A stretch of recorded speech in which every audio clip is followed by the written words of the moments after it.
Olá, pessoal, tudo bem? Professora Neuza de História, pessoal do segundo ano aí. Hoje nós vamos estar trabalhando um pouquinho do conteúdo sobre antigo regime ou absolutismo. Eu coloquei aqui para vocês, né, essa coroa na qual representa todo esse processo do absolutismo, o que foi esse tipo de política implantada especialmente na Europa, inicialmente na Europa e depois difundida aí em vários lugares do mundo. Então, vamos lá. Bom, a organização social do antigo regime, ela tinha três estados, eles falam três estados extremamente importantes dentro da sociedade, o qual era bem definido e de forma bem estática mesmo. Bom, no primeiro estado estava o clero. Lembrando, pessoal, que essa imagem aqui, a gente pode estar colocando o rei aqui acima. Ela tem um pouquinho aqui de equívoco em relação ao segundo estado, porque o rei, nesse absolutismo, nesse antigo regime, ele vai ser a figura central no processo de gestão política, tá? Então, as decisões elas vão ser centralizadas na figura do rei. Então, aqui nessa figura, a gente coloca aqui a imagem, né? Coloca aqui essas nomenclaturas, mas na verdade o rei ele vai ter mesmo um poder absoluto sobre todos esses estados aqui.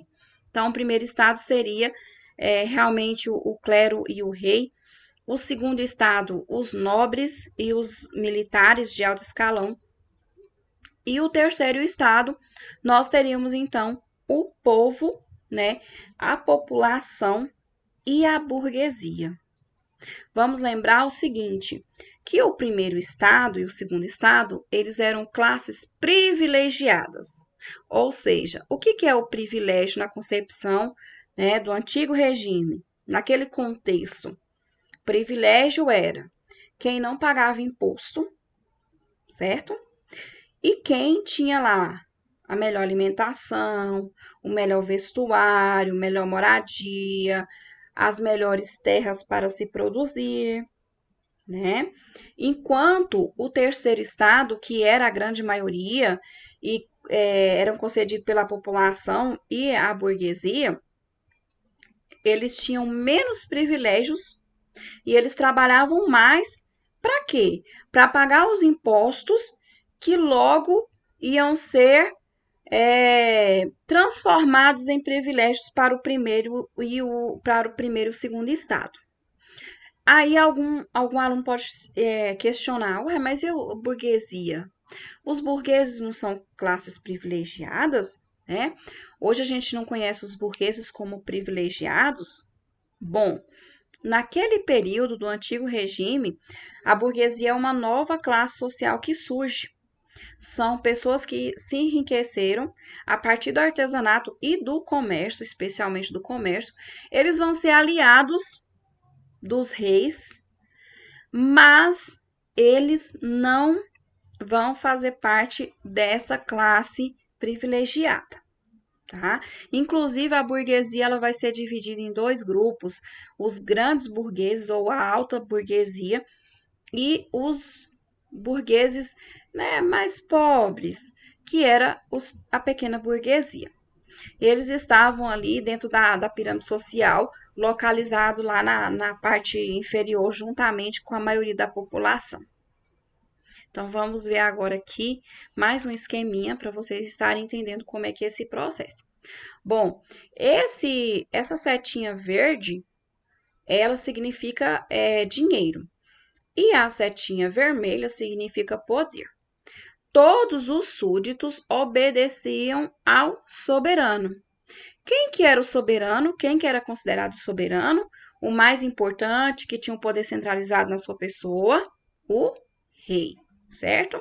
Então, todas as outras pessoas, até mesmo o clero, era considerado como se fosse um súdito do rei. Os impostos, as leis, a moeda e os exércitos se tornaram unificados, nacionais, ou seja, Antes do antigo regime, antes desse período absolutista, como que era? Era o chamado feudalismo. Era um sistema econômico, político e social chamado feudalismo. Então, faz parte lá da Idade Média, a idade anterior à Idade Moderna, que é esse período aqui, né, que a gente está trabalhando agora. E no período da Idade Média, cada feudo, ele tinha uma pessoa que tinha lá o poder de gestão administrativo, né? E essa pessoa designada para cuidar desse feudo era chamado de senhor feudal.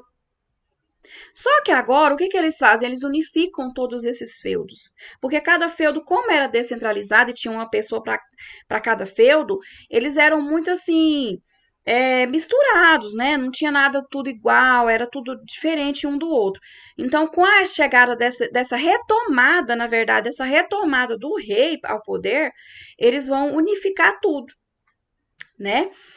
Aí vai haver o quê? A centralização do poder na figura do rei. Poxa, e agora? E o senhor feudal? Para onde que ele foi? Ele morreu? Ele exalou? Ele sumiu da sociedade? O que que aconteceu com o senhor feudal? O senhor feudal, ele ainda vai existir, mas ele não vai ter esse nome. Ele vai ter uma família, né, que é que é consequente dele lá, da mesma linhagem, e tanto o senhor feudal quanto os seus as pessoas que fazem parte da sua família, da sua linhagem, eles vão se tornar os nobres. Então, muitos deles, eles vão exercer cargo burocrático dentro desse processo político aí do absolutismo. Eles vão fazer parte da corte, eles vão fazer parte de cargos burocráticos, mas eles não vão desaparecer, entendeu? Eles vão se tornar os nobres do período absolutista. Eles não vão mandar mais politicamente, porém, eles vão exercer cargos ou então fazer a parte da corte, né? Outra coisa importante, a igreja no feudalismo, ela era um elemento primordial na sociedade. No período absolutista, só não vai mandar politicamente. Porque no período do feudalismo, até né, o clero lá, eles eram senhores feudais, eles tinham seus súditos, eles tinham seus servos, e eles tinham também poder político. Eram também senhores feudais. Só que a partir do momento que o rei retoma o poder, esse clero ele só vai ter o quê? Um amparo ali do rei, mas ele vai ter mais ações no campo religioso. Bom, então vamos ver aqui o que vai acontecer nesse processo aqui. Olha só. Aqui abaixo do rei está a igreja, que é o clero, e está também os nobres feudais. Então, olha só, eles sustentam essa figura do rei de forma diplomática, digamos assim. Então, olha aqui. A renda do Estado, que é arrecadada dos impostos, vai para os nobres e também para o clero, para a igreja. Outro detalhe aqui. Sabe os burgueses que eu falei para vocês, que eles surgiram aí nesse período absolutista? Então, esses burgueses é uma classe social que ela é extremamente importante para o rei. Por quê? Porque não vão surgir novos os exércitos para a proteção dos reinos? Bom, então, para a proteção desses reinos, tem que ter exército, tem que ter pessoas treinadas para trabalhar nessa função, tem que ter armas. Quem que vai sustentar? Quem que vai ser o financiador? Os burgueses, porque eles tinham estabilidade econômica. Eles eram comerciantes. Então, tinham os burgueses da alta burguesia que eles eram os grandes banqueiros da época. Então, eles pagavam, faziam essa parte do apoio aqui, né, ao rei, e era como se fossem impostos, mas um imposto, assim, entre aspas, porque, na verdade, eles emprestavam esse dinheiro lá para o rei, né, como se fossem banqueiros, e, né, para que esses burgueses tivessem êxito, o que eles precisavam? Eles precisavam explorar quem?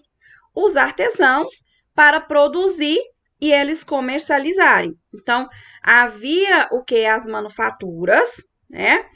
E essas manufaturas elas produziam para esse burguês então repassar esse produto.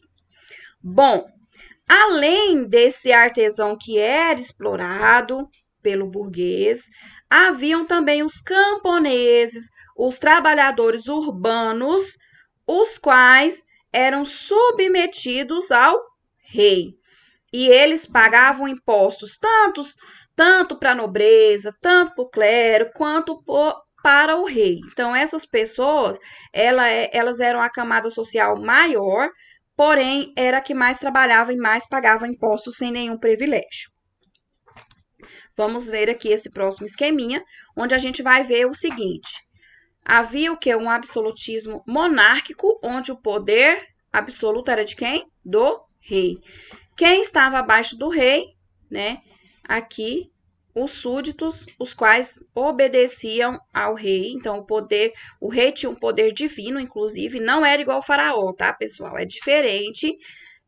Esse poder divino, nos quais os pensadores falam, é um poder que ele tinha poder de decisão sobre a sociedade, mas não é considerado um deus assim como os egípcios, é diferente. E tinham súditos que não tinham direitos políticos.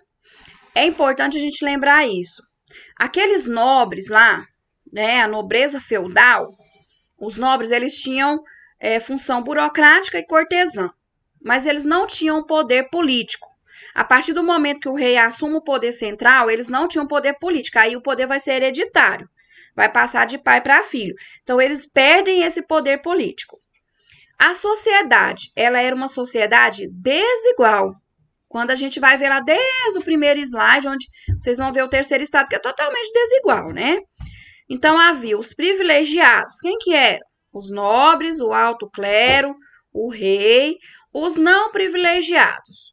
Os trabalhadores urbanos, os camponeses e os burgueses também, apesar de ter dinheiro. Qual que era o tipo de economia? A economia era mercantilista. Havia um intervencionismo do Estado sobre a economia, porque eles queriam fazer as proteções alfandegárias ali dentro do seu país e acumular os metais, então eles faziam essa intervenção na economia. Havia uma restrição ao comércio e à produção, tudo tinha que passar pelo rei. Havia também um estímulo ao colonialismo e ao monopólio, e um controle de preços das mercadorias. Nós vamos aqui num exemplo bem conhecido nosso, né? Quando o Brasil era colônia de Portugal, Portugal era um estado absolutista, né? Lá tinha um poder monárquico. O que que acontecia? A colônia era submetida à coroa, ao absolutismo monárquico de Portugal. Então tinha um monopólio. A colônia Brasil não podia comercializar com nenhuma outra colônia ou nenhum outro país, a não ser com a coroa portuguesa. E eles controlavam o preço, eles controlavam tudo que se dizia a respeito à colônia. Aconteceu só com o Brasil? Não, gente. Aconteceu com países da Ásia, aconteceu com países da África também. E aqui, por fim, o último slide, ele fala um pouquinho sobre esse mercantilismo. O que que era esse mercantilismo, que era um tipo de economia que ela é antecedente, anterior ao capitalismo, tá? Então, dentro do mercantilismo, havia uma diminuição de importação e um aumento da exportação. Então, aquele estado que era mais forte, que tinha ideologias de protecionismo nacional, econômico, o que que acontecia? Eles estimulavam a maior produção, né? E que fosse passado para frente esses produtos manufaturados da melhor forma, mais rápida e melhor forma possível. Enquanto eles incentivavam as pessoas a não consumir produtos importados de outros países, de outros estados aí, né, absolutistas, porque o país ia ter diferença, assim, de questão de acúmulo de metais, né, ia perder economicamente. Então, havia um aumento dessas taxas alfandegárias, para quê? Para não estimular a importação de produto. Havia também um desenvolvimento da manufatura, que era o auge da época, né? e do colonialismo, que a gente já conhece. Brasil foi vítima disso, do colonialismo, em partes, né, em grande maioria. A gente não pode ver também tudo pelo lado negativo, mas em grande maioria. A África, a Ásia foram continentes assim extremamente é, explorados pelo colonialismo. E as leis pragmáticas. As leis pragmáticas, elas faz parte de uma curiosidade, eu acho ela assim, extremamente interessante.